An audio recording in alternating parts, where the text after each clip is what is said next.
The Odyssey by Homer, translated by Samuel Butler, Book 14.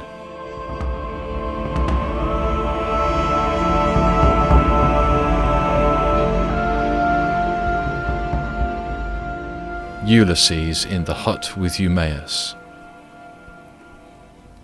Ulysses now left the haven, and took the rough track up through the wooded country and over the crest of the mountain, till he reached the place where Minerva had said that he would find the swineherd, who was the most thrifty servant he had. He found him sitting in front of his hut, which was by the yards that he had built on a site which could be seen from afar. He had made them spacious and fair to see, with a free run for the pigs all round them. He had built them during his master's absence, of stones which he had gathered out of the ground, without saying anything to Penelope or Laertes, and he'd fenced them on top with thorn bushes. Outside the yard he'd run a strong fence of oaken posts, split and set pretty close together, while inside he'd built 12 sties near one another for the sows to lie in. There were 50 pigs wallowing in each sty, all of them breeding sows, but the boars slept outside and were much fewer in number, for the suitors kept on eating them, and the swineherd had to send them the best he had continually. There were 360 boar pigs, and the herdsman's 4 hounds, which were as fierce as wolves, slept always with them. The swineherd was at that moment cutting out a pair of sandals from a good stout ox hide. 3 of his men were out herding the pigs in one place or another, and he had sent the 4th to town with a boar that he'd been forced to send the suitors, that they might sacrifice it and have their fill of meat. When the hounds saw Ulysses, they set up a furious barking and flew at him, but Ulysses was cunning enough to sit down and loose his hold of the stick that he had in his hand. Still he would have been torn by them in his own homestead, had not the swineherd dropped his ox-hide, rushed full speed through the gate of the yard, and driven the dogs off by shouting and throwing stones at them. Then he said to Ulysses, "Old man, the dogs were likely to have made short work of you, and then you would have got me into trouble. The gods have given me quite enough worries without that, for I have lost the best of masters, and am in continual grief on his account. I have to attend swine for other people to eat, while he, if he yet lives to see the light of day, is starving in some distant land. But come inside, and when you've had your fill of bread and wine, tell me where you come from, and all about your misfortunes." On this the swineherd led the way into the hut, and bade him sit down. He strewed a good thick bed of rushes upon the floor, and on the top of this he threw the shaggy chamois skin, a great thick one, on which he used to sleep by night. Ulysses was pleased at being made thus welcome, and said, "May Jove, sir, and the rest of the gods grant you your heart's desire in return for the kind way in which you have received me." To this you answered, O swineherd Eumaeus, "Stranger, though a still poorer man should come here, it would not be right for me to insult him, for all strangers and beggars are from Jove. You must take what you can get and be thankful, for servants live in fear when they have young lords for their masters, and this is my misfortune now, for heaven has hindered the return of him who would have been always good to me, and given me something of my own, a house, a piece of land, a good-looking wife, and all else that a liberal master allows a servant who has worked hard for him, and whose labour the gods have prospered as they have mine in the situation which I hold. If my master had grown old here, he would have done great things by me, but he is gone, and I wish that Helen's whole race were utterly destroyed, for she has been the death of many a good man.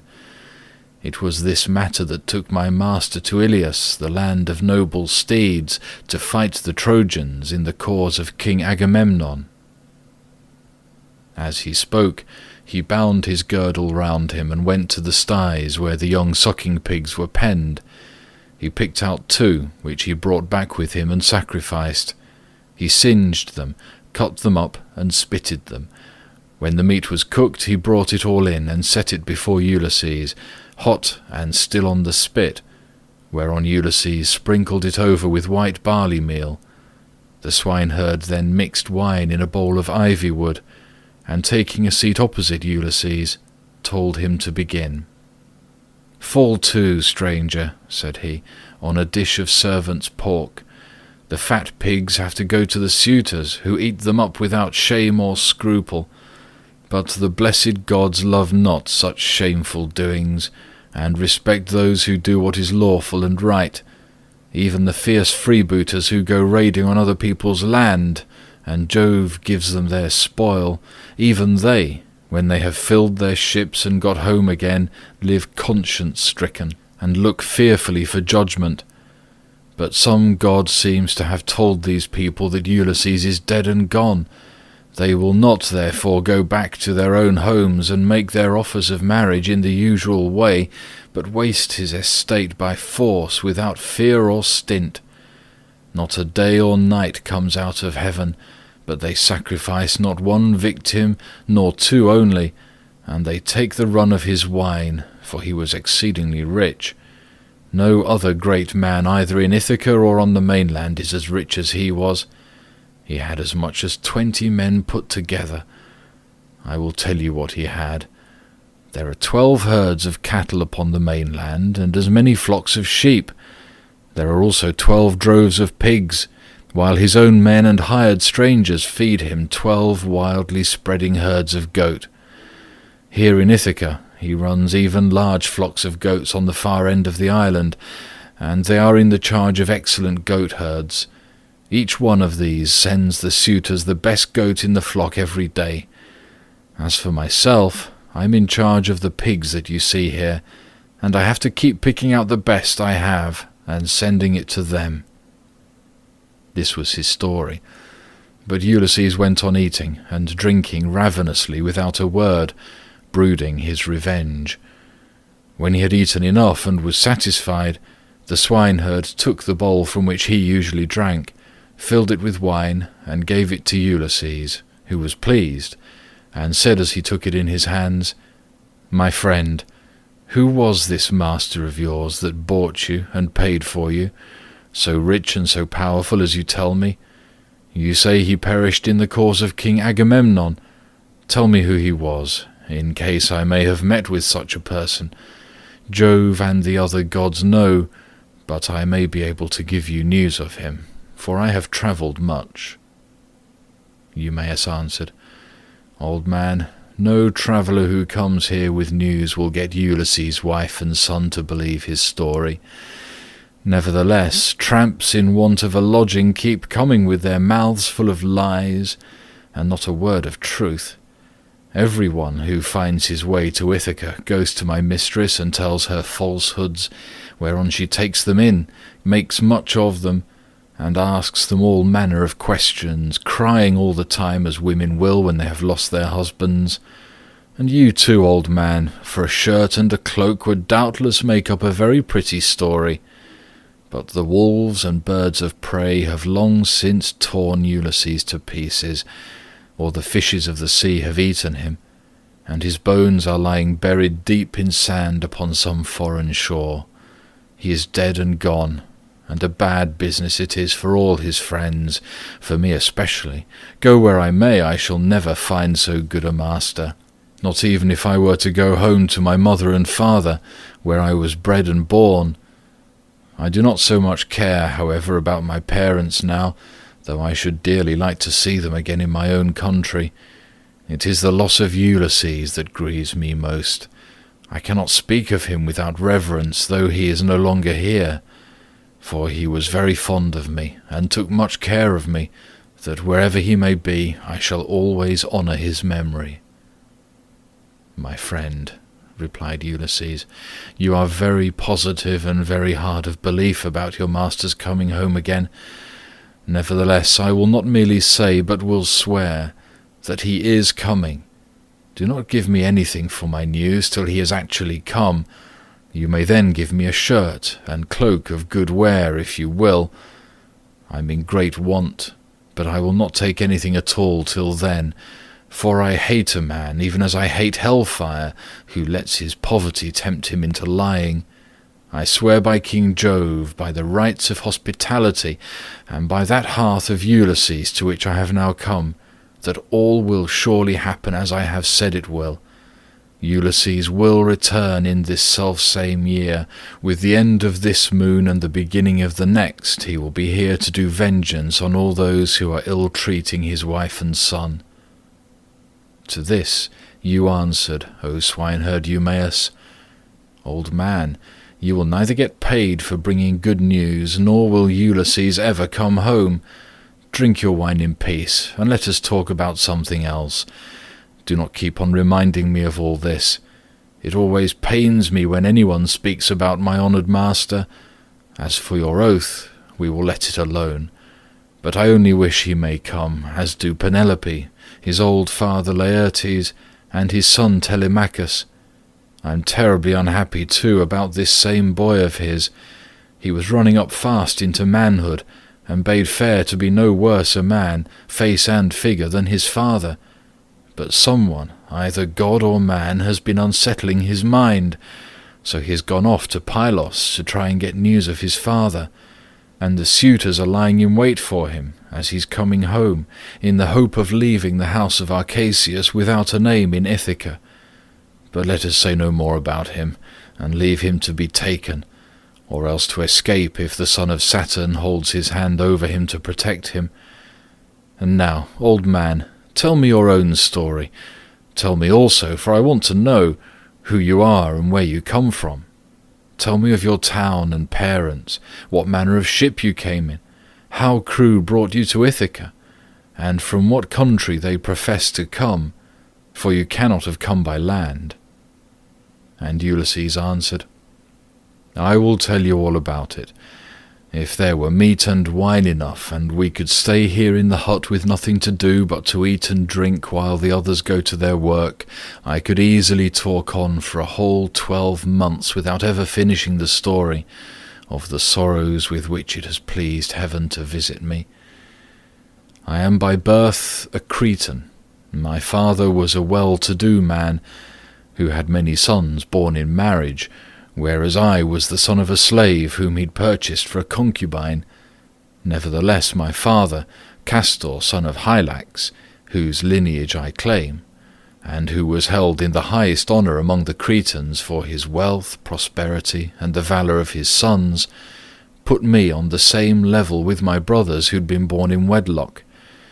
When, however, death took him to the house of Hades, his sons divided his estate, and cast lots for their shares, but to me they gave a holding and little else. Nevertheless my valour enabled me to marry into a rich family, for I was not given to bragging or shirking on the field of battle. It is all over now. Still, if you look at the straw, you can see what the ear was, for I have had trouble enough and to spare. Mars and Minerva made me doughty in war. When I had picked my men to surprise the enemy with an ambuscade, I never gave death so much as a thought, but was the first to leap forward and spear all whom I could overtake. Such was I in battle, but I did not care about farm work, nor the frugal home life of those who would bring up children. My delight was in ships, fighting, javelins, and arrows, things that most men shudder to think of, but one man likes one thing and another, and this is what I was most naturally inclined to. Before the Achaeans went to Troy, 9 times was I in command of men and ships on foreign service, and I amassed much wealth. I had my pick of the spoil in the first instance, and much more was allotted to me later on. My house grew apace, and I became a great man among the Cretans, but when Jove counselled that terrible expedition, in which so many perished, the people required me and Idomeneus to lead their ships to Troy, and there was no way out of it, for they insisted on our doing so. There we fought for 9 whole years, But in the 10th we sacked the city of Priam, and sailed home again as heaven dispersed us. Then it was that Jove devised evil against me. I spent but 1 month happily with my children, wife and property, and then I conceived the idea of making a descent on Egypt. So I fitted out a fine fleet and manned it. I had 9 ships, and the people flocked to fill them. For 6 days I and my men made feast, and I found them many victims both for sacrifice to the gods and for themselves. But on the 7th day we went on board and set sail from Crete with a fair north wind behind us, though we were going down a river. Nothing went ill with any of our ships, and we had no sickness on board, but sat where we were, and let the ships go as the wind and steersman took them. On the 5th day we reached the river Aegyptus. There I stationed my ships in the river, bidding my men stay by them and keep guard over them, while I sent out scouts to reconnoitre from every point of advantage. But the men disobeyed my orders, took to their own devices, and ravaged the land of the Egyptians, killing the men and taking their wives and children captive. The alarm was soon carried to the city, and when they heard the war cry, the people came out at daybreak, till the plain was filled with horsemen and foot soldiers, and with the gleam of armour. Then Jove spread panic among my men, and they would no longer face the enemy, for they found themselves surrounded. The Egyptians killed many of us, and took the rest alive to do forced labour for them. Jove, however, put it in my mind to do thus, and I wish I had died then and there in Egypt instead, for there was much sorrow in store for me. I took off my helmet and shield, and dropped my spear from my hand. Then I went straight up to the king's chariot, clasped his knees, and kissed them, whereon he spared my life, bade me get into his chariot, and took me weeping to his own home. Many made at me with their ashen spears, and tried to kill me in their fury, but the king protected me, for he feared the wrath of Jove, the protector of strangers, who punishes those who do evil. I stayed there for 7 years, and got together much money among the Egyptians, for they all gave me something. But when it was now going on for 8 years, there came a certain Phoenician, a cunning rascal, who had already committed all sorts of villainy, and this man talked me over into going with him to Phoenicia, where his house and his possessions lay. I stayed there for a whole 12 months, but at the end of that time, when months and days had gone by till the same season had come round again, he set me on board a ship bound for Libya, on a pretence that I was to take a cargo along with him to that place, but really that he might sell me as a slave and take the money I fetched. I suspected his intention, but went on board with him, for I could not help it. The ship ran before a fresh north wind, till we had reached the sea that lies between Crete and Libya. There, however, Jove counselled the destruction, for as soon as we were well out from Crete, and could see nothing but sea and sky, he raised a black cloud over our ship, and the sea grew dark beneath it. Then Jove let fly with his thunderbolts, and the ship went round, and was filled with fire and brimstone as the lightning struck it. The men fell all into the sea. They were carried about in the water round the ship, looking like so many seagulls. But the god presently deprived them of all chance of getting home again. I was all dismayed. Jove, however, sent the ship's mast within my reach, which saved my life, for I clung to it, and drifted before the fury of the gale. 9 days did I drift, but in the darkness of the 10th night, a great wave bore me on to the Thesprotian coast. There Phaedon, king of the Thesprotians, entertained me hospitably, without charging me anything at all, for his son found me when I was nearly dead with cold and fatigue, whereupon he raised me by the hand, took me to his father's house, and gave me clothes to wear. There it was that I heard news of Ulysses. For the king told me he had entertained him, and shown him much hospitality while he was on his homeward journey. He showed me also the treasure of gold and wrought iron that Ulysses had got together. There was enough to keep his family for 10 generations, so much had he left in the house of King Phaedon. But the king said Ulysses had gone to Dodona, that he might learn Jove's mind from the god's high oak tree, and know whether, after so long an absence, he should return to Ithaca openly, or in secret. Moreover, the king swore in my presence, making drink offerings in his own house as he did so, that the ship was by the waterside, and the crew found, that should take him to his own country. He sent me off, however, before Ulysses returned, for there happened to be a Thesprotian ship sailing for the wheat-growing island of Dulichium, and he told those in charge of her to be sure and take me safely to King Acastus. These men hatched a plot against me that would have reduced me to the very extreme of misery. For when the ship had got some way out from land, they resolved on selling me as a slave. They stripped me of the shirt and cloak that I was wearing, and gave me instead the tattered old clouts in which you now see me. Then, towards nightfall, they reached the tilled lands of Ithaca, and there they bound me with a strong rope fast in the ship, while they went on shore to get supper by the seaside. But the gods soon undid my bonds for me, and having drawn my rags over my head, I slid down the rudder into the sea, where I struck out and swam till I was well clear of them, and came ashore near a thick wood in which I lay concealed. They were very angry at my having escaped, and went searching about for me, till at last they thought it was no further use, and went back to their ship.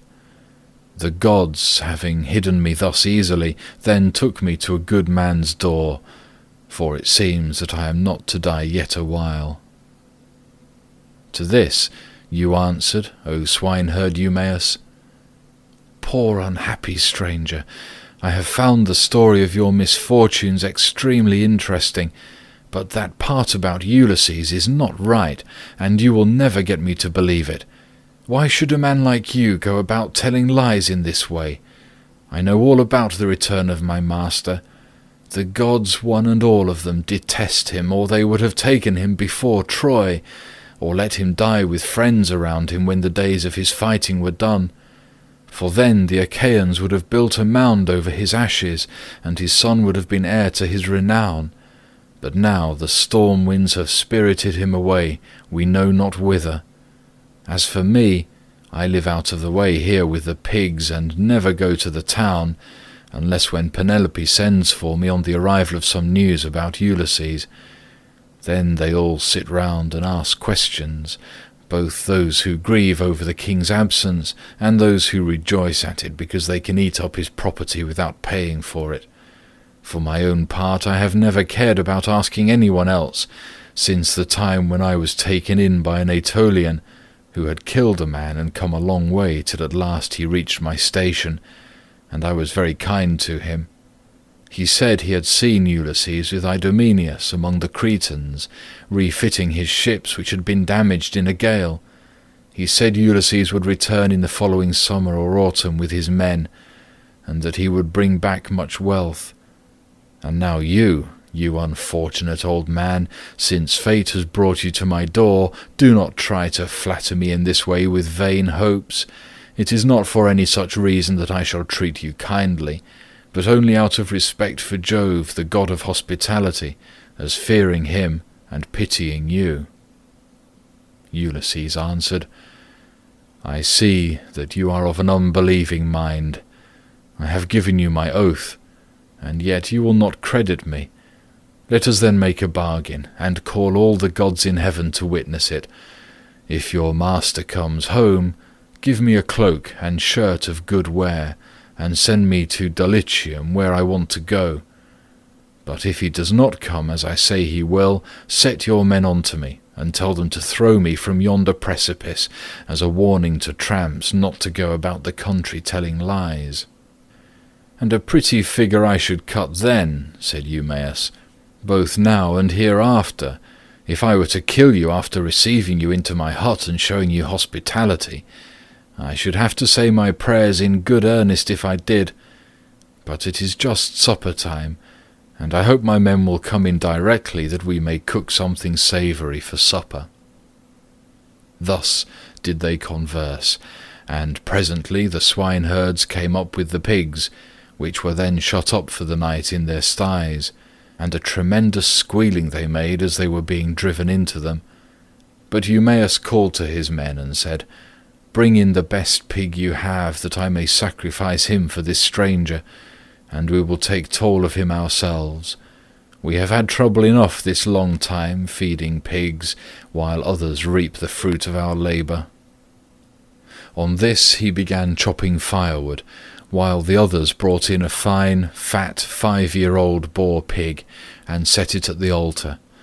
Eumaeus did not forget the gods, for he was a man of good principles, so the first thing he did was to cut bristles from the pig's face and throw them into the fire, praying to all the gods as he did so that Ulysses might return home again. Then he clubbed the pig with a billet of oak which he had kept back when he was chopping the firewood, and stunned it, while the others slaughtered and singed it. Then they cut it up, and Eumaeus began by putting raw pieces from each joint onto some of the fat. These he sprinkled with barley meal, and laid upon the embers. They cut the rest of the meat up small, put the pieces upon the spits, and roasted them till they were done. When they had taken them off the spits, they threw them onto the dresser in a heap. The swineherd, who was a most equitable man, then stood up to give everyone his share. He made 7 portions. One of these he set apart for Mercury, the son of Maia, and the nymphs, praying to them as he did so. The others he dealt out to the men, man by man. He gave Ulysses some slices cut lengthways down the loin, as a mark of especial honour, and Ulysses was much pleased. "I hope, Eumaeus," he said, "that Jove will be as well disposed towards you as I am, for the respect you are showing to an outcast like myself." To this you answered, O swineherd Eumaeus, "Eat, my good fellow, and enjoy your supper, such as it is. God grants this and withholds that, just as he thinks right, for he can do whatever he chooses." As he spoke, he cut off the first piece and offered it as a burnt sacrifice to the immortal gods. Then he made them a drink offering, put the cup in the hands of Ulysses, and sat down to his own portion. Mesaulius brought them their bread. The swineherd had bought this man on his own account from among the Taphians during his master's absence, and had paid for him with his own money, without saying anything either to his mistress or Laertes. They then laid their hands upon the good things that were before them, and when they had had enough to eat and drink, Mesaulius took away what was left of the bread, and they all went to bed after having made a hearty supper. Now the night came on stormy and very dark, for there was no moon. It poured without ceasing, and the wind blew strong from the west, which is a wet quarter.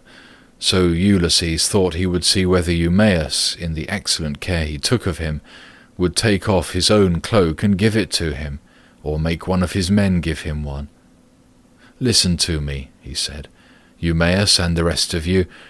When I have said a prayer, I will tell you something. It is the wine that makes me talk in this way. Wine will make even a wise man fall to singing. It will make him chuckle and dance and say many a word that he had better leave unspoken. Still, as I have begun, I will go on. Would that I were still young and strong as when we had got up an ambuscade before Troy. Menelaus and Ulysses were the leaders, but I was in command also, for the other 2 would have it so. When we had come up to the wall of the city, we crouched down beneath our armour, and lay there under cover of the reeds and thick brushwood that grew about the swamp. It came on to freeze with a north wind blowing. The snow fell small and fine like hoarfrost, and our shields were coated thick with rime. The others had all got cloaks and shirts, and slept comfortably enough with their shields about their shoulders, but I had carelessly left my cloak behind me, not thinking that I should be too cold, and had gone off in nothing but my shirt and shield. When the night was 2/3 through, and the stars had shifted their places, I nudged Ulysses, who was close to me, with my elbow, and he at once gave me his ear. "Ulysses," said I, "this cold will be the death of me, for I have no cloak. Some god fooled me into setting off with nothing on but my shirt, and I do not know what to do." Ulysses, who was as crafty as he was valiant, hit upon the following plan. "Keep still," said he in a low voice, "or the others will hear you." Then he raised his head on his elbow. "My friends," said he, "I've had a dream from heaven in my sleep. We are a long way from the ships. I wish someone would go down and tell Agamemnon to send us up more men at once." On this, Thoas, son of Andreamon, threw off his cloak and set out running for the ships, whereon I took the cloak and lay in it comfortably enough till morning. Would that I were still young and strong as I was in those days, for then some one of you swineherds would give me a cloak, both out of good will and for the respect due to a brave soldier. But now people look down on me because my clothes are shabby." And Eumaeus answered, "Old man, you have told us an excellent story, and have said nothing so far but what is quite satisfactory. For the present, therefore, you shall want neither clothing nor anything else that a stranger in distress may reasonably expect. But tomorrow morning you have to shake your own old rags about your body again, for we have not many spare cloaks nor shirts up here, but every man has only one. When Ulysses' son comes home again, he will give you both cloak and shirt, and send you wherever you may want to go." With this he got up and made a bed for Ulysses by throwing some goat-skins and sheepskins on the ground in front of the fire. Here Ulysses lay down, and Eumaeus covered him over with a great heavy cloak that he kept for a change in case of extraordinarily bad weather. Thus did Ulysses sleep, and the young men slept beside him. But the swineherd did not like sleeping away from his pigs, so he got ready to go outside, and Ulysses was glad to see that he looked after his property during his master's absence. First he slung his sword over his brawny shoulders, and put on a thick cloak to keep out the wind. He also took the skin of a large and well-fed goat, and a javelin in case of attack from men or dogs. Thus equipped, he went to his rest where the pigs were camping under an overhanging rock that gave them shelter from the north wind.